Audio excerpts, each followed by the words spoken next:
Salam kasih, salam jumpa kembali dengan kami Majelis Gereja HKBP Parung Panjang. Saudara yang terkasih dalam Yesus Kristus, ada 3 hal yang akan dihadapi oleh seseorang dalam hidupnya. Yang pertama adalah ilmu, wawasan yang dia peroleh selama hidup ini. Yang kedua adalah yang namanya iman, mempercayai akan segala sesuatu berdasar keyakinannya dengan Tuhan.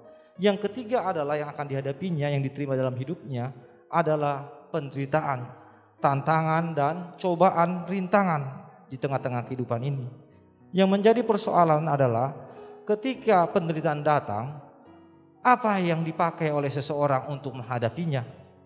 Karena jika dipakai ilmu, banyak orang-orang pintar yang tidak bisa menghadapi persoalan hidupnya menjadi putus asa dan bahkan bunuh diri. Oleh sebab itu, kita pasti semua menerima yang namanya ilmu, kepintaran. Tetapi untuk hal menghadapi yang namanya pencobaan, penderitaan, tantangan, perlu ada yang namanya iman kepada Tuhan, sehingga kita dikuatkan. Berdasarkan itulah kami membuat renungan yang akan menguatkan saudara untuk menghadapi setiap persoalan-persoalan. Dan biarlah melalui renungan ini saudara boleh menemukan jawaban-jawaban yang Tuhan berikan kepada saudara menghadapi setiap persoalan-persoalan kehidupan. Selamat menikmati renungan yang disampaikan oleh majelis gereja ini, dan biar renungan ini menjadi berkat bagi kita, bagi gereja kita juga. Amin.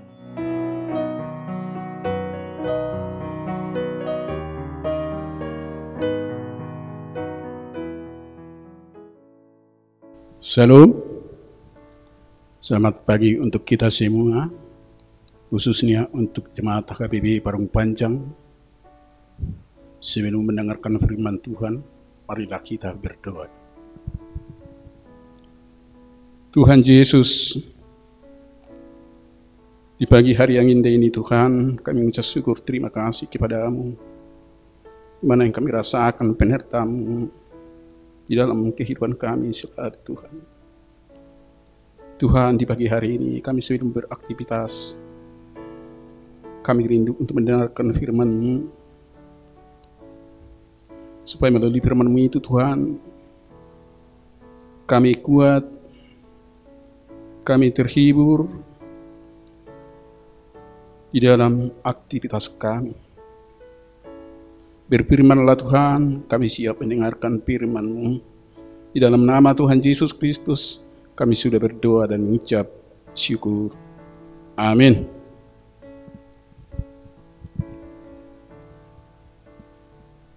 Saudara-saudari yang diberkati, firman Tuhan pagi ini terambil dari Yesaya 56 ayat 8. Demikian bunyinya.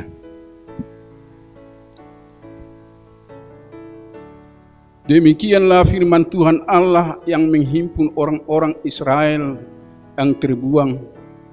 Aku akan menghimpunkan orang kepadanya lagi sebagai tambahan kepada orang-orang yang telah terhimpun. Demikian firman Tuhan. Saudara-saudari, di dalam nama Tuhan Yesus Kristus, firman Tuhan ini adalah nubuat daripada Yesaya, bahwa melalui firman ini Yesaya berkata bahwa keselamatan bagi semua orang bisa kita terima melalui kebangkitan Yesus Kristus dari kematiannya di kayu salib. Saudara-saudara, dalam nama Tuhan Yesus, Yesaya bernubuat yang pertama adalah memberitakan kelahiran Raja Damai, yaitu yang tertulis dalam Yesaya 9 ayat 5 dan 6. Saudara, di dalam nama Tuhan Yesus Kristus, kalau waktu di zaman Musa,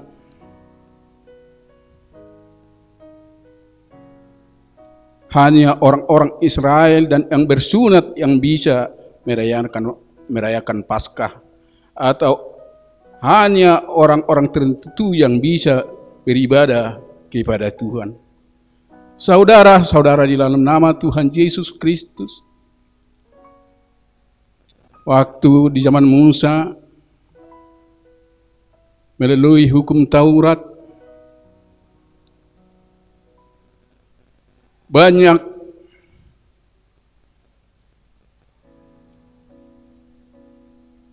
yang diberitahukan Tuhan kepada orang Israel, seperti tidak bisa makan darah,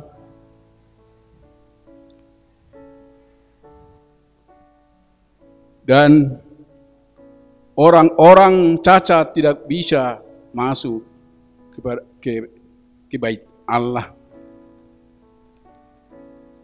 Akan tetapi melalui kasih karunia dari Tuhan, saudara-saudara, melalui anaknya Yesus Kristus, kita bisa diselamatkan dan jadi pewaris kerajaan surga asal kita percaya bahwa Yesus adalah Tuhan, seperti tertulis di Roma 10 ayat 9. Di Roma 10 ayat 9 demikian bunyinya, sebab jika kamu mengaku dengan mulutmu bahwa Yesus adalah Tuhan dan percaya dalam hatimu bahwa Allah telah membangkitkan Dia dari antara orang mati, maka kamu akan diselamatkan.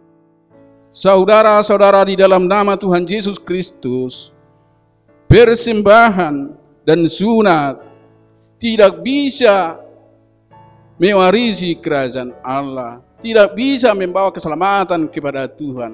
Yang membawa keselamatan kepada Tuhan melalui nas ini adalah kita percaya kepada Kristus dan meneladani sifat-sifat daripada Yesus Kristus.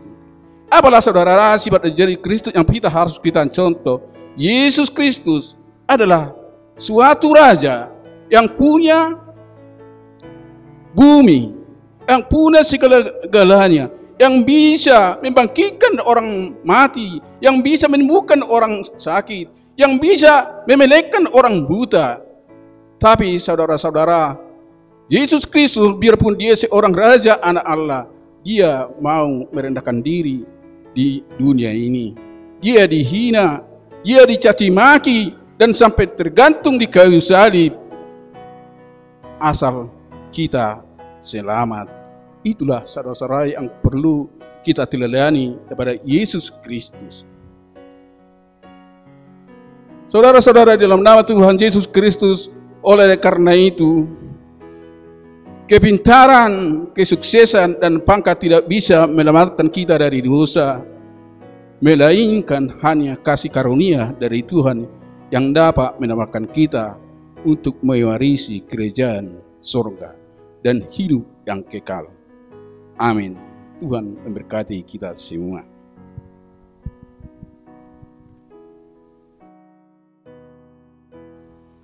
Tuhan Yesus, terima kasih atas firman-Mu Tuhan. Tuhan, biarlah firman-Mu itu Tuhan mengajar kami, mendidik kami di setiap waktu aktivitas kami Tuhan. Tuhan, sebelum kami beraktivitas, kami serahkan hidup kami ke tangan pengasihan-Mu. Biar Tuhan selalu menyertai kami, Tuhan memberkati kami. Terpujilah Bapa nama-Mu, di dalam nama Tuhan Yesus Kristus kami sudah berdoa dan mengucap syukur. Amin.